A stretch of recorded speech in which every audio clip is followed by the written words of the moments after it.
प्यारे भाइयों बहनों, अभी आपने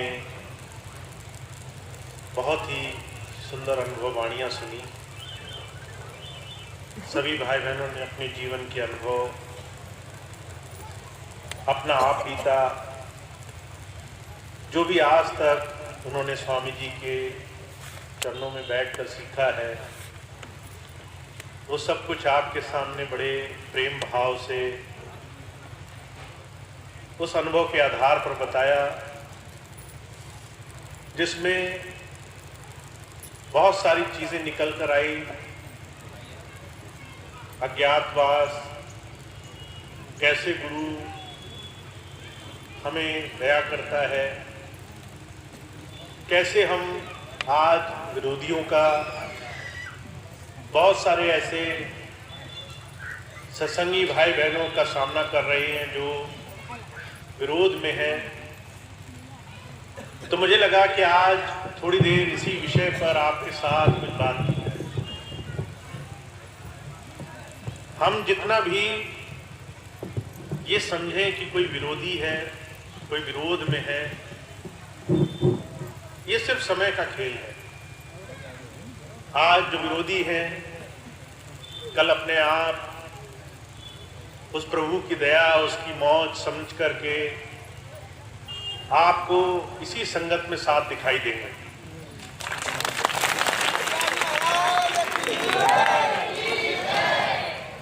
सिर्फ समय का खेल है, काल माया का प्रभाव है। जब कोई कहीं ना कहीं किसी चीज से हटकर रहता है तो उसे अपने अंदर उस प्रभु की दया, उसकी मौज, उसकी अनुभूति जीवन में सही रूप से समझ में नहीं आती। और ऐसी स्थिति में जब आप अंदर जुड़े ना हो, कहीं भी जरा सा मन माया का भेद हो, तो बरसों बरसों का साथ चलना, उठना, बैठना, बरसों का संग एक ऐसे काल माया के झरोके से, एक जरा सी चोट से बिखर कर बैठ जाता है। इसीलिए जब जब संत आते हैं, उनकी बात को हमें समझना चाहिए। महापुरुष बार बार एक बात पर जोर देते हैं कि हमें अपने जीवन में गुरु धारा से, गुरु की उस शक्ति से जुड़ना है जो हमें हर पल हर घड़ी अंग संग महसूस हो। एक शरीर रूप है जिसे हम गुरु मानते हैं,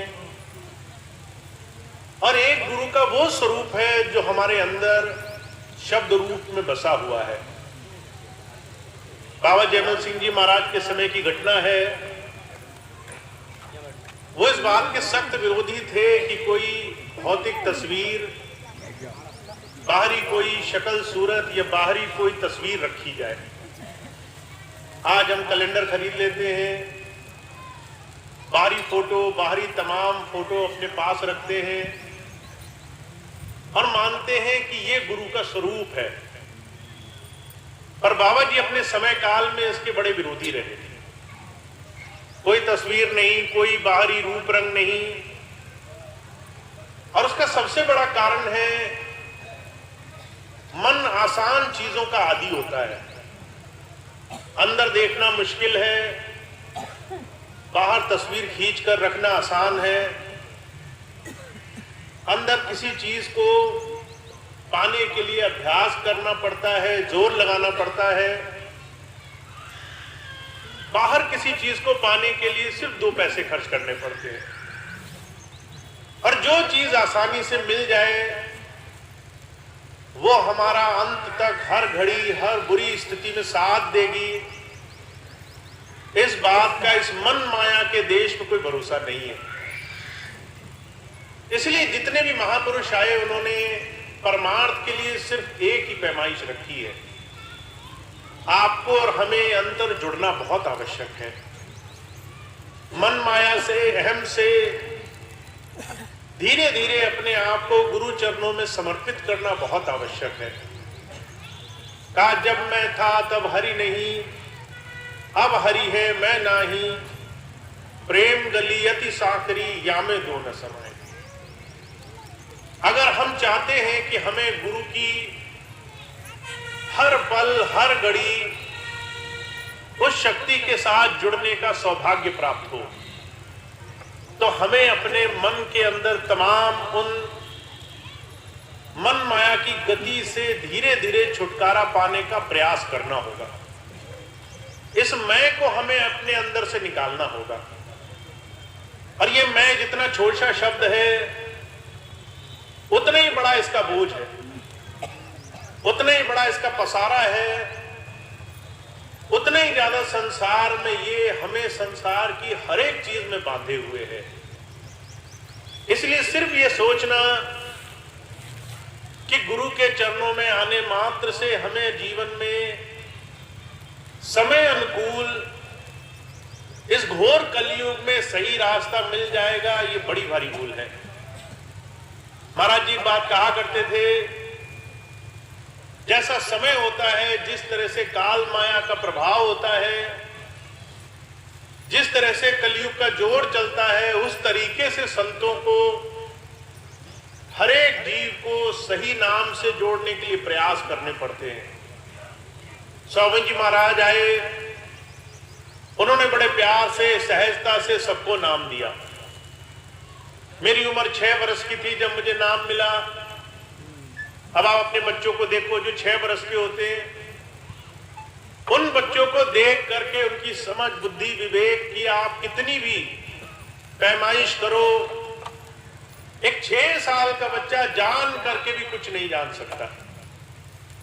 और उससे पहले जब महाराज जी आए, हुजूर कृपाल सिंह जी महाराज, तो उनके पास नाम लेने के लिए बड़ी मेहनत करनी पड़ती थी। कई कई महीनों बहुत समय तक इंतजार करना पड़ता था नाम मिले। अगर आप नाम लेने पहुंच गए और नाम लेने के लिए बैठे हैं, तो भी महाराज जी एक बार छटनी कर दिया करते थे। आप बैठ गए, नाम लेने को तैयार हो, महाराज जी आए, दृष्टि डाली, आपकी नजरों में देखा मन माया का क्या स्वरूप है, हम अभी कितने तैयार हुए हैं नाम की समझ लेने के लिए। एक जरा सा नजर भर देखा अभी ये काम नहीं करेगा, उसको कहा अभी नाम ना लो, बाद में लेना आकर के। हुजूर कहा करते थे, उससे पहले बाबा सावन सिंह जी महाराज आए, उन्होंने प्रेम भाव में बड़ी सहजता से नाम दिया। पर जयमल सिंह जी महाराज आए तो उनके समय में आप देखो, उन्होंने गिनती के गिने चुने लोगों को नाम दिया होगा। उन्होंने नाम तभी तक नहीं दिया जब तक कोई नाम की कीमत को समझे नहीं। नाम कहने को शब्द है, जबानी नाम है, मंत्र है, जाप कर लेने की चीज है, पर फिर भी हुजूर कहा करते थे, हर एक इंसान सबसे पहले अगर किसी चीज को छोड़ता है तो उस परमात्मा के नाम को छोड़ता है। अभी कुछ समय पहले महामारी फैली, कोरोना के प्रभाव में मैंने देखा ऐसे ऐसे लोग जो परमात्मा को मानते नहीं थे, नास्तिक थे, वो तरह तरह से ढूंढने लगे कौन ऐसा सक्षम हो, कहां ऐसा तरीका हो, कहां ऐसी युक्ति हो कि हमें परमात्मा से जुड़ने का रास्ता मिल जाए। लोगों ने पूजा पाठ शुरू कर दी, यज्ञ नियम हवन उपवास जो जो उनको समझ में आया उन्होंने शुरू कर दिया। डर के कारण, मृत्यु के भय से कि आज नहीं तो कल ना जाने किस पल मौत सामने खड़ी हो, मैंने देखा लोगों ने जो एक बार नाम नहीं लेते थे 5-5 बार नाम लेने लगे थे। जो एक बार उस मालिक को याद नहीं करते थे, दिन में हर पल हर घड़ी उसको याद करने लगे। जो दुनिया में कोई भी नियम संयम नहीं मानते थे, वो सारे नियम संयम करने लगे। इतने पूजा पाठ, इतने धार्मिक हो गए, कोई देखकर कल्पना नहीं कर सकता था इसने सारे जीवन नाम नहीं लिया होगा। पर जैसे ही उस महामारी की दवाई मिली, इलाज बना, कुछ संकट दूर हुआ, जैसे किसी को इस बात की थोड़ी सुविधा हुई कि अब मृत्यु हमारे ऊपर नहीं है, मौत का भय थोड़ा दूर है, हम जैसे थे वैसे के हो गए, वही पुरानी गति में पहुंच गए। हुजूर कहा करते थे अगर भय न हो, कष्ट सामने न दिखे, परेशानी सामने न नजर आए, तो हम उस मालिक का नाम नहीं लेना चाहते। इसलिए जब संत आते हैं बार बार एक ही बात कहते हैं, कहते सारा संसार उस प्रभु को दुख में, परेशानियों में, अगर विपत्ति आ जाए तभी उसको याद करता है, और अगर वो विपत्ति ना आए तो सारा संसार मद माया में मैं डूबा हुआ है। और इस बात का जीता जागता उदाहरण है आज हमारे बहुत प्यारे, बहुत पुराने वो सत्संगी भाई बहन जो कहते थे कि हम स्वामी जी के दाएं बाएं हाथ हैं, हम स्वामी जी के सबसे नजदीक हैं। समय का ऐसी चोट लगी, आज कोई भी उस प्रभु को, उस मालिक को याद करने के लिए कोई भी नियम व्रत धारण करने को तैयार नहीं। तो इसलिए जब संत आते हैं बार बार इस बात पर जोर देते हैं, कहते हैं उस परमात्मा का नाम अगर शब्द नाम होता, जबान से लिया जाने वाला नाम होता, अगर किताबी नाम होता, तो दुनिया में हर एक इंसान तर चुका होता। परमात्मा का नाम बड़ा गूढ़, बहुत ही छुपा हुआ रहस्यमयी साधन है, और वो साधन तभी मिलता है जब हम उस नाम को लेने के लिए, उस नाम को पाने के लिए मन में इस मैं को, इस आपे को छोड़ करके धीरे धीरे समर्पण भाव में पहुंचते हैं। और हर एक इंसान, हर एक सत्संगी भाई हो, बहन हो, बच्चा हो, बूढ़ा हो, जवान हो, हर एक इंसान जब तक अपने आप में अपना ये सीधा जुड़ाव उस प्रभु से जोड़ने के लिए चलेगा नहीं, जब तक धीरे धीरे अपने अंदर से ये मैं निकाल कर शरणागत भाव के लिए गुरु की तरफ उसके बताए हुए साधन पर जीवन चलाएगा नहीं, तब तक ये मन माया हर एक इंसान को चलती रहेगी। इसीलिए ये बहुत सुंदर साधन है। अगर किसी को सत्संग मिले, नाम मिले, अगर गुरु की दया मेहर से कुछ देर उसकी याद में बैठने का अवसर मिले, सबसे पहली बात उसके बाद करनी है, हमें अभ्यास में उस प्रभु की याद में बैठने के साधन को कभी भी अपने अंदर से, अपनी दिनचर्या से निकालना नहीं है। हमारे लिए सबसे पहला नियम व्रत होना चाहिए कि चाहे थोड़ी देर ही सही, पर हमें हर रोज अपने मालिक की याद में बैठना है, हर रोज अपने आप को उसके साथ जोड़ना है। अब एक दूसरी चीज मैं आपको बताता हूं। अभी बहुत देर से एक बात बोली जा रही है, अज्ञातवास। मैं आपको अज्ञातवास के बारे में मैंने आज तक कुछ ज्यादा नहीं बताया, पर मैं आपको वो चीज बताता हूं जो मेरी अनुभूति हुई। जब तक आप इस भाव में एक सुखद स्वरूप में रहो कि आपको सब कुछ मिल रहा है, तब तक आप चाहे जितने भी करीब हो, फिर भी कई बार अंतर से अंधकार दूर नहीं होता है। और ये अज्ञातवास कई बार सारी चीजों को छोड़ करके, हर चीज का त्याग करके कुछ देर के लिए इस भाव में जाना कि आप कुछ नहीं हो, आपके पास कुछ नहीं है, तब जाकर के आपको असली स्थिति का एहसास होता है। जब मैं यहां से गया तो आप सबका बड़ा प्रेम, आप सबका बड़ा आदर सम्मान, हर तरीके से भाव मुझे मिला। पर जैसे ही मैंने आश्रम छोड़ा तो बाहर संसार में कोई मुझे जानता नहीं था। जब मैं बाहर गया तो मैंने देखा कि असली संसार में अगर कोई सामने वाला हो तो वो आपको ठोकर मार के चलता है। अगर चलते चलते आप किसी को नजर भर कर देख लो तो लोग उसमें बुराइयां ढूंढते हैं। अगर आप किसी के साथ खड़े हो जाओ तो लोग उसमें वो गलत भावना ढूंढते हैं जिससे वो आपको नीचा दिखा सकें। और जब आपके सारे दुनिया के मान सम्मान, सुख सुविधाएं दुनिया की जितनी बड़ाई है वो तमाम चीजें छूट जाती है। तब आपको एहसास होता है कि आपके पास जब कुछ नहीं है, तब उस प्रभु का सहारा, उसके नाम की याद, उसकी लगन आपके अंदर बननी शुरू होती है। हुजूर कहा करते थे दुनिया में हर एक इंसान को एकांतवासी होना चाहिए। आपका पूरा दिन 24 घंटे आपने हमेशा किसी न किसी के साथ बांध रखा है। आप सुबह उठोगे, परिवार में लग जाओगे, बच्चों में लग जाओगे। अगर बच्चे पढ़ने गए, घर से भाई या बहन काम पे निकल गए, थोड़ी देर एकांत मिला तो फौरन हम तरीका ढूंढते हैं कैसे एकांतवास से हमें छुटकारा मिले, कैसे अकेलेपन से हमें छुटकारा मिले। कभी हम टीवी खोलकर बैठ जाते हैं, कभी फोन खोलकर बैठ जाते हैं, कोई नहीं मिले तो कोई ना कोई ढूंढ लेते हैं जिससे हम अपना दुनिया का हाल सुना सकें। एकांतवास में बैठना ये दुनिया की सबसे मुश्किल स्थिति है। मन को साधना, मन को बिना किसी काम के थोड़ी देर ठहराव की स्थिति में लाने की स्थिति बनाना। और हुजूर कहा करते थे हर एक सत्संगी को कम से कम 2 घंटा ये अभ्यास जरूर करना चाहिए।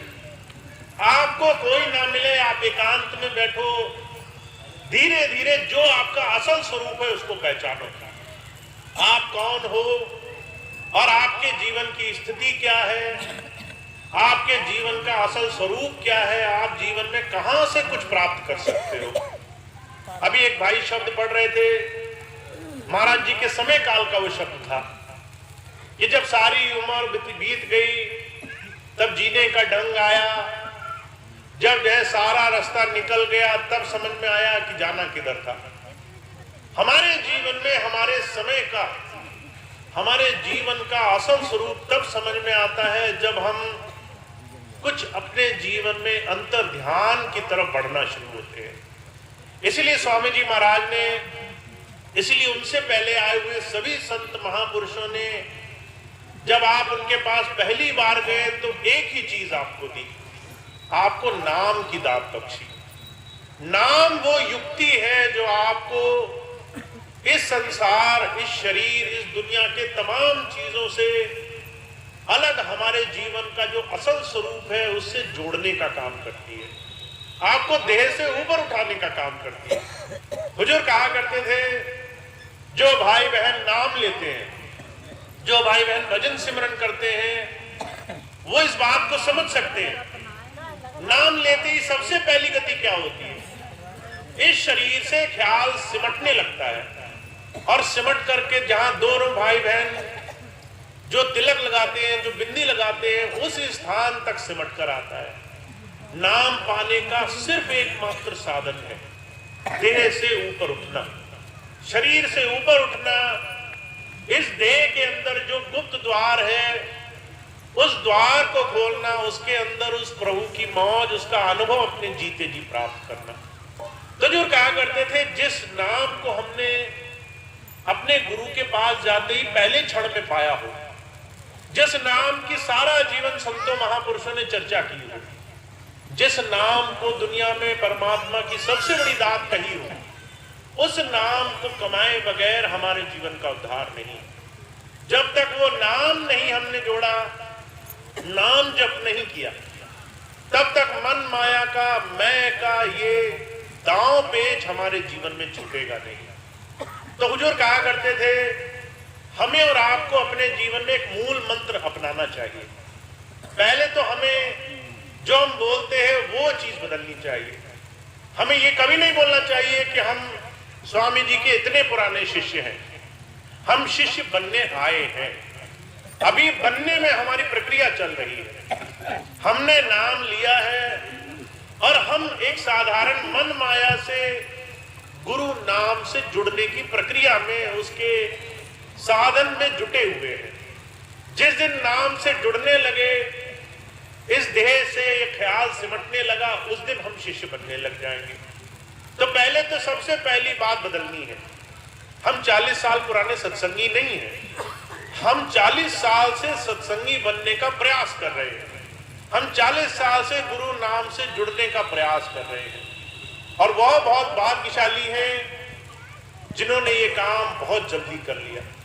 वो बहुत भाग्यशाली हैं जिन्होंने अपने जीवन में इस काम को शुरुआती ही चरण में कर लिया, जिन्हें अब चलते फिरते उठते बैठते हर एक क्षण गुरु की दया से ये साधन प्राप्त है। मुझे ऐसे सत्संगी भाई बहन मिले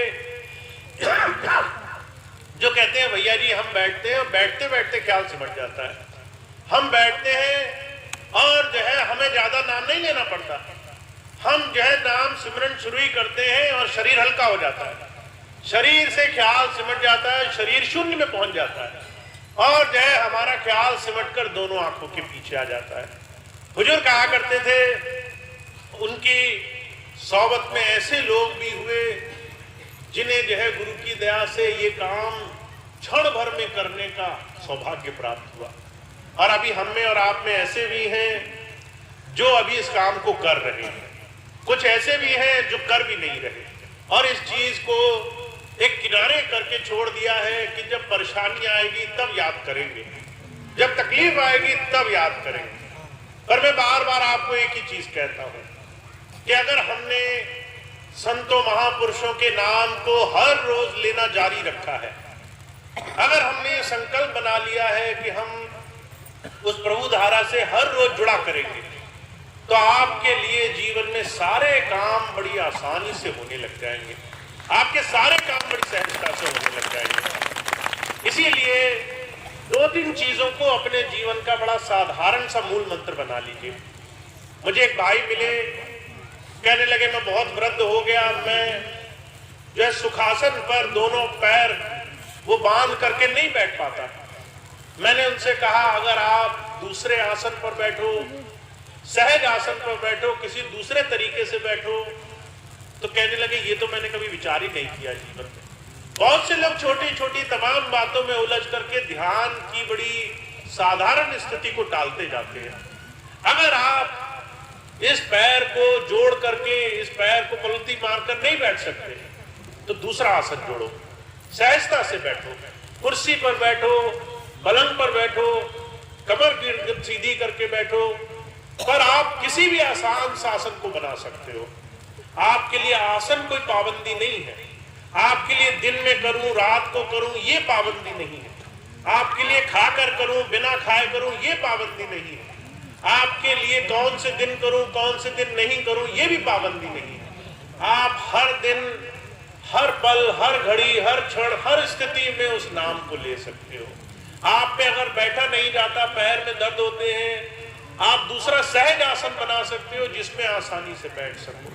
पर कभी ऐसा मत करो कि किसी एक चीज के अभाव में सारा जीवन नाम लेने से वंचित रहो, किसी एक चीज के अभाव में सारा जीवन नाम न लो कि हमें बैठा नहीं जाता, पैर में दर्द होते इसलिए नाम नहीं लेते। हम हुजूर कहा करते थे मनमत में वो आ जाते हैं जो गुरुमत को छोड़ बैठते हैं, और गुरुमत सिर्फ एक चीज कहता है, हमें उस नाम से जुड़ना है। ये नहीं कहा कैसे जुड़ना है, ये नहीं कहा कब जुड़ना है, ये नहीं कहा किस रीत रिवाज से जुड़ना है, बस इस चीज को कहा है कि आपका हर दिन नाम से खाली नहीं जाना चाहिए। तो आपका हर दिन आपका ये संकल्प होना चाहिए कि मेरे 24 घंटे की दिनचर्या में मैंने आज कितनी देर अपने मालिक की याद में समय गुजारा है, उस प्रभु की, उस ईष्ट की याद में एकांतवास किया है, कितनी देर सही मानों में अज्ञातवास किया है, दुनिया को भूल करके मैं उसकी याद में बैठा हूं। और अगर आपको एक दिन, अगर आपको एक बार इस चीज का रस लग गया, एकांतवास का, अज्ञातवास का रस लग गया, तो आप कहोगे कि दुनिया में इससे ज्यादा सुंदर कोई और चीज नहीं है। तो आपके लिए सिर्फ एक चीज की मैं बार बार कोशिश करता हूं कि आप उस एक चीज को अपने जीवन का आधार बनाओ। हर रोज चाहे थोड़ी ही देर सही हमें आंख मूंद करके बैठना जरूर है, हमें थोड़ी देर सही उस मालिक की याद में बैठना जरूर है। चाहे आपका भजन बने नहीं बने ये भी आपकी जिम्मेदारी नहीं है। अभी कुछ दिन पहले एक बहन जी मिली, कहने लगी कि मैं जब ध्यान पर बैठती हूँ तो भजन नहीं बनता। मैंने कहा भजन नहीं बनना या बनना ये आपका दायित्व नहीं है, आपका दायित्व है कि मैं रोज उस मालिक की याद में बैठा करूं। उसके बाद उनका काम है।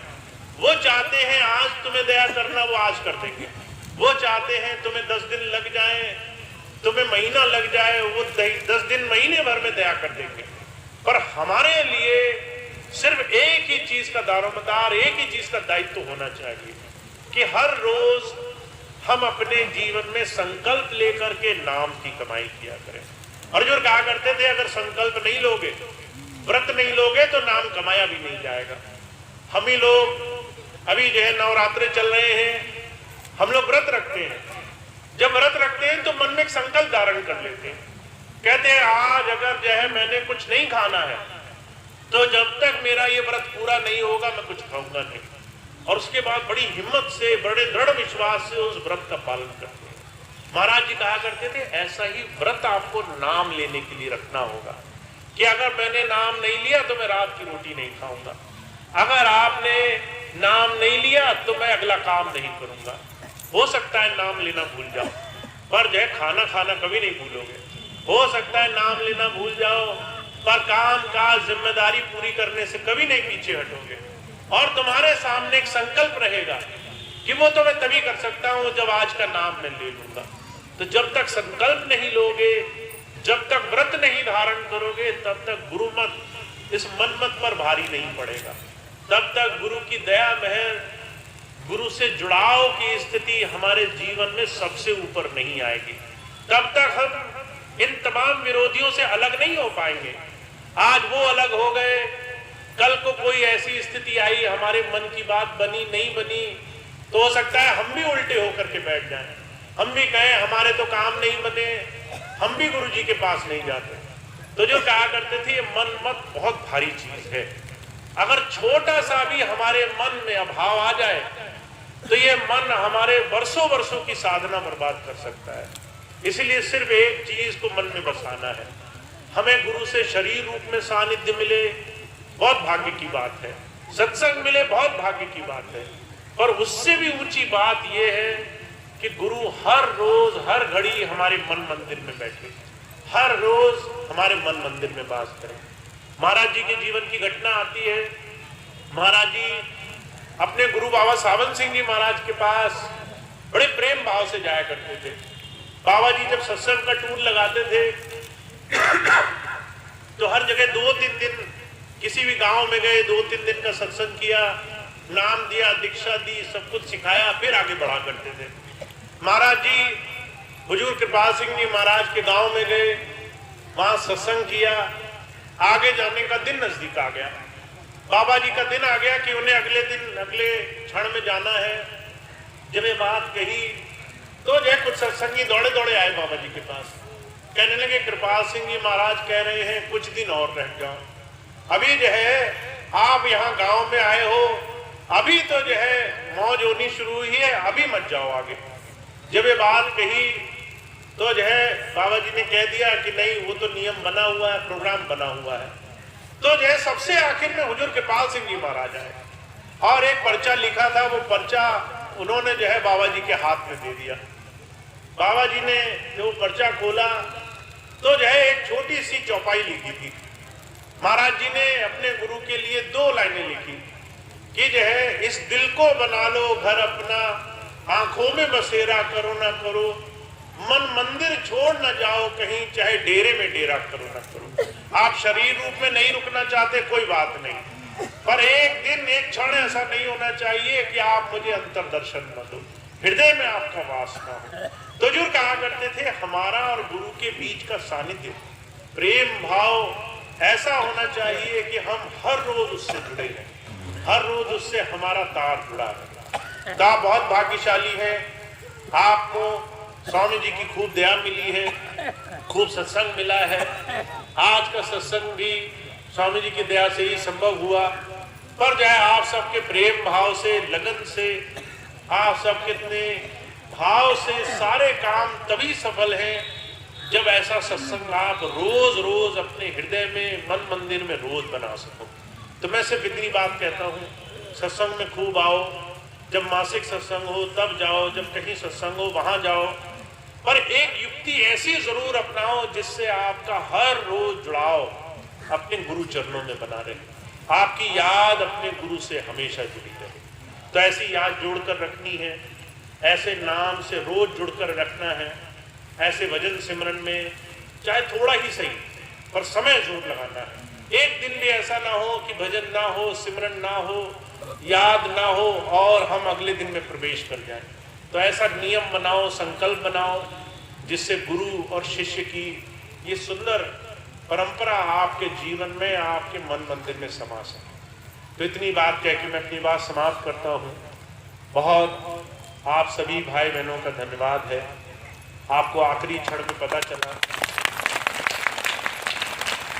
और आप प्रेम भाव से इकट्ठे हुए, सत्संग में आए, गुरु चर्चा में भाग लिया। ये समय बहुत भाग्यशाली है। जितना भी आप अपने मालिक की याद में गुजार रहे हो, इसका भरपूर लाभ है, जिसकी चर्चा, जिसका वर्णन जबानों में नहीं किया जा सकता है। तो आप इतने भाग्यशाली जीव हो। आप खूब खूब स्वामी जी की दया मेहर ऐसे ही मिले, यही मेरी प्रार्थना रही। हेलो भैया जी महाराज की जय। अब एक 2 मिनट की सूचना और है, थोड़ा सा समय मैं आपका और लूँगा। आपको पता है किसी कारण से इस महीने के लगभग सारे कार्यक्रम, सारे सत्संग रद्द थे। जो पिछला कार्यक्रम हुआ वो दिल्ली में हुआ था, उसके बाद बीच में सारे सत्संग हमें रद्द करने पड़े। और उसकी सबसे बड़ी वजह ये थी कि हमारा जो मुख्य डेरा है स्वामी जी महाराज का संत कृपाल नगर में, वहाँ पर ज़्यादा से ज़्यादा व्यवस्था बन सके। और जो वहाँ पर अभी विरोधी लोग हैं उनसे हम लोग मजबूती से डट करके इस समय, इस स्थिति में उनको सही दिशा में लाने का प्रयास कर सके। उसके लिए मुझे वापस जाना पड़ा। निरंतर संडीला आश्रम और आसपास काफ़ी वहाँ दौरा रहा। पर अभी आप सबको मालूम है लगभग 1 साल होने को आ रहा है। 15 अप्रैल को मैं आया था पिछले वर्ष, और अब धीरे धीरे इस समय वो नज़दीक आ रहा है कि 1 साल हो जाएगा। प्रयास हमेशा ये रहा है कि जितने भी लोग इस वक्त किसी भी कारण से विरोध में हैं, उन सबको सही रास्ता दिखाया जा सके। और अगर वो सही रास्ते पर नहीं लगते हैं तो उनको कहा जाए कि जो आपको समय लेना है लो।